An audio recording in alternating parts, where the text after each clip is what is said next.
Hello YouTube and welcome back to my channel. First of all, I'd like to start by saying thank you to the 37 subscribers that have subscribed to my channel, and I really appreciate the support and have enjoyed all the comments in the comment section. Recently had a subscriber with a Dell T7500 with a fan problem. I hope you have resolved your issue with your computer. If not, I will continue to further help you as much as I can. Today we have a Ryzen 7 3800X build, which I thought I would show you guys today, and we'll do the usual benchmarking on this system.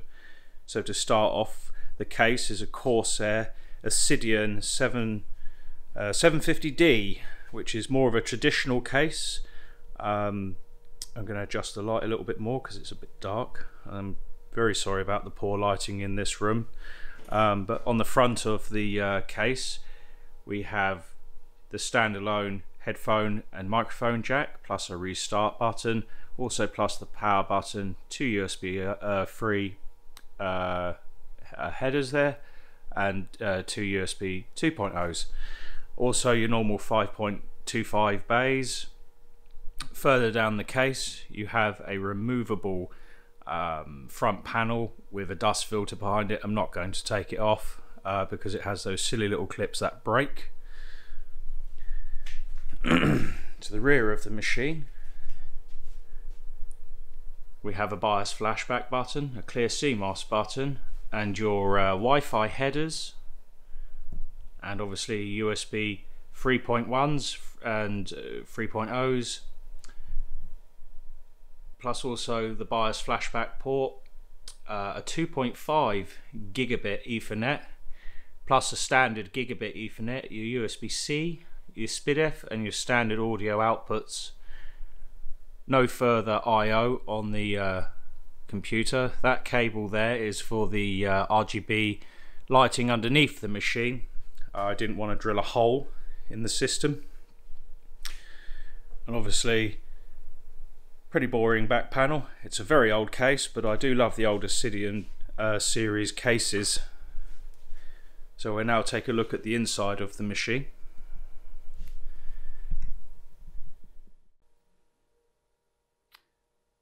Okay, to the inside of the machine we have the Crosshair Hero 8 ROG motherboard.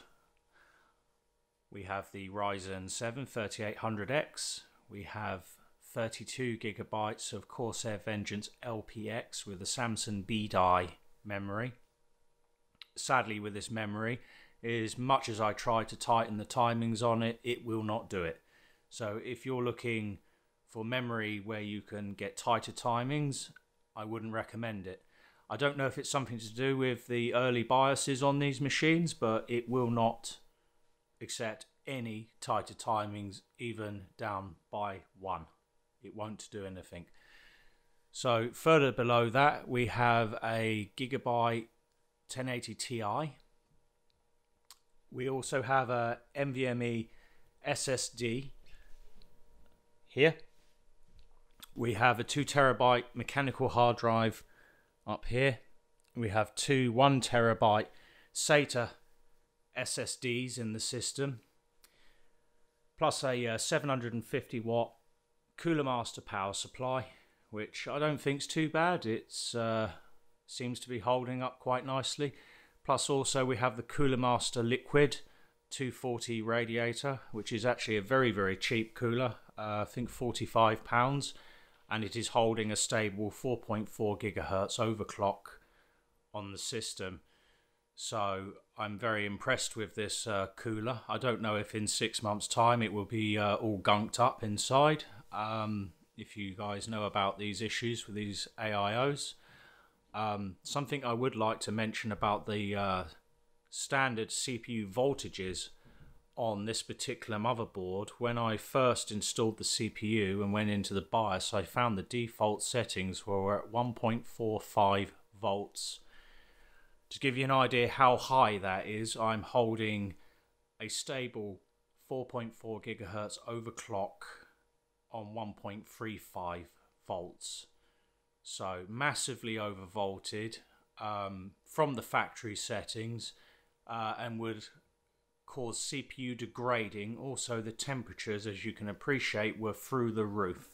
It was idling at 60 degrees, which is just completely insane, and I wished Asus would do something about this, but they do not reply to their customer emails.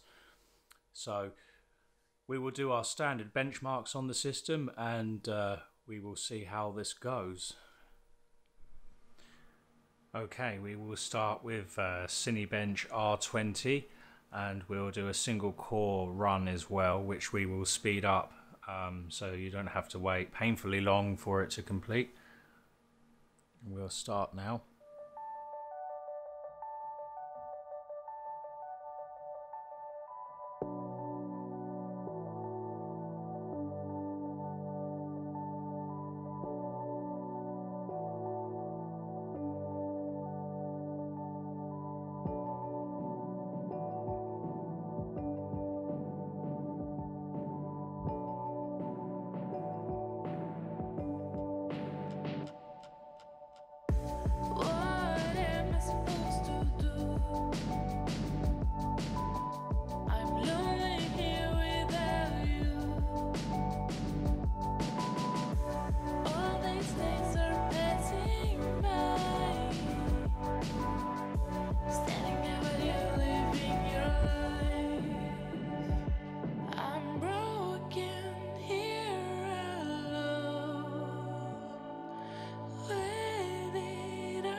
Okay, we'll now run the single core, which will be sped up. There's not a single day that passes without you on my mind. Not even 1 minute can end up before you come around. I yearn for the days when I see your face here before me. I long for the times you held me in your arms. Whoa. How I wish that you were here to give me everything I want, but I know that life's unfair and we can't always have it all. Whoa, whoa, I wish that you were here. Whoa, whoa, I wish that you were here. I wish that you were here. I wish that you were here. I wish that you were here.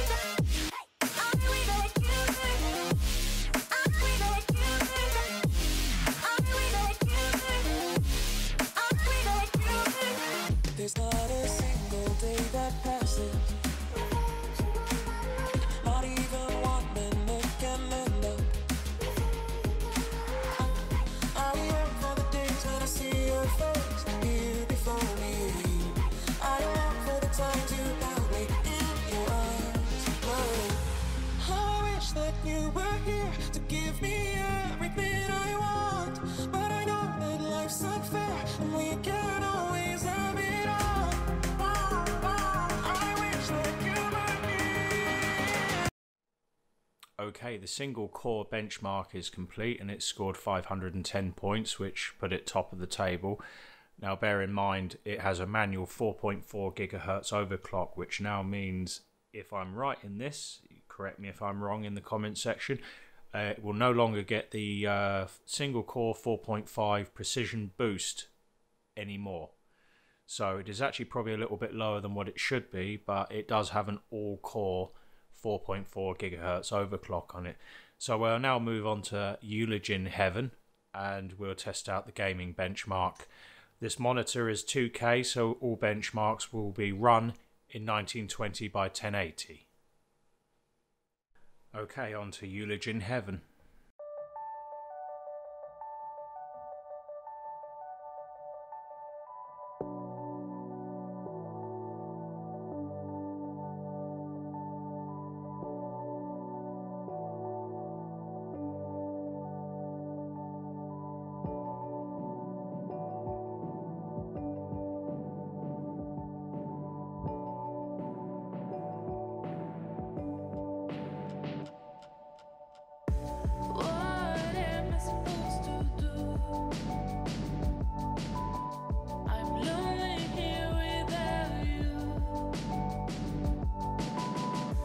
All these days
So the benchmark is complete, and we have an average frame rate of 150.5, a score of 3790, min FPS 44, and maximum FPS of 311.6, which is actually a tad lower than it normally scores, but something could be running in the background. But a very impressive result for an old 10 series card. At some point in the future we will be installing some form of RTX card, maybe 2080 Ti. Not too sure yet, because I believe new stuff may be coming from Nvidia, so I don't want to obviously upgrade this and then find out something new's come out, which is frustrating when that happens to us. So we'll now move on to 3D Mark Firestrike, which again will be run in 1080p. Okay, we'll now run 3D Mark Firestrike and see what the score is.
Okay, so we scored a combined score of, excuse me, 24,626.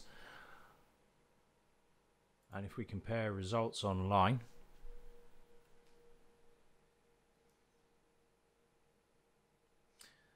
we scored better than 98% of all other results. I don't actually know what that is being compared against, but we've got a graphics score of 28,845, a physics score of 24,241, and a combined score of 11,880. We'll now move on to Rise of the Tomb Raider and some more real world performance, because these of course are synthetic benchmarks and do not indicate a real world performance.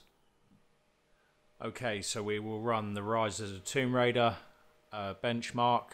Everything is set to ultra details.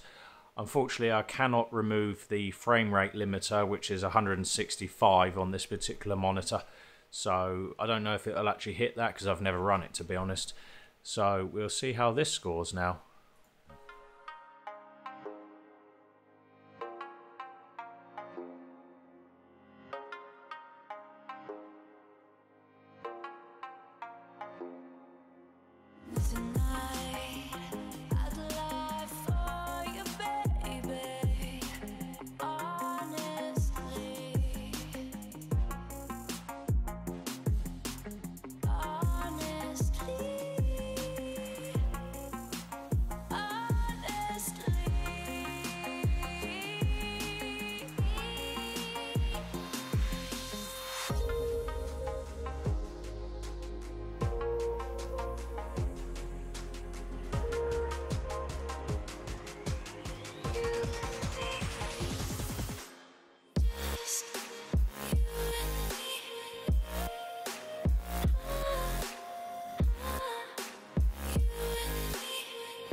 Okay, so the peak frame rate was 164.35, which is the limit of what the monitor can do.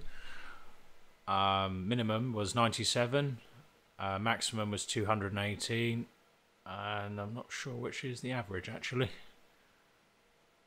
134.48 I believe is the average, correct me if I'm wrong.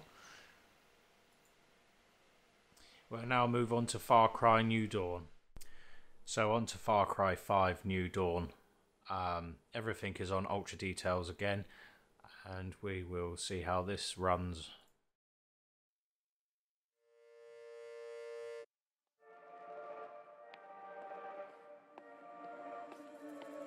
Looks like we've come to the end of the road. There's no point in running away now. I'd rather sleep until the storm is gone. She'd rather be shooting at me now. I know it will end up in anger. I don't think we grew up, we just became older. She's aiming her words, ready to fire. I don't think that bullets will bring back desire. I don't think that bullets will bring back desire.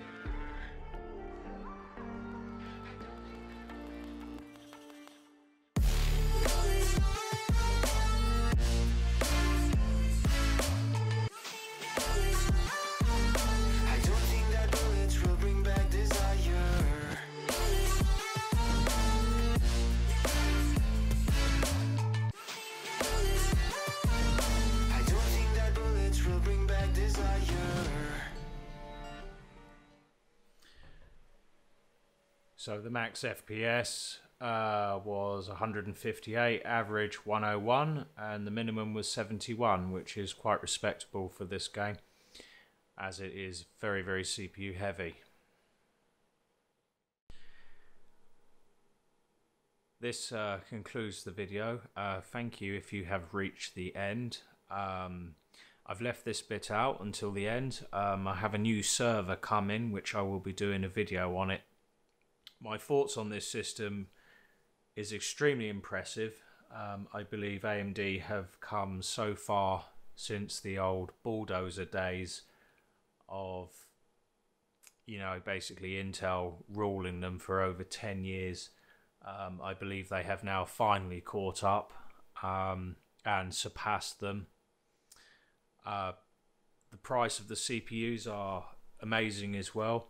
My plans for this computer is to upgrade it to the 3950X, which is the 16-core monster, and do a full custom loop in it. And I can't do that until I upgrade the graphics card, because this 1080 Ti is not worth putting a water block on, because it's obviously now getting very dated.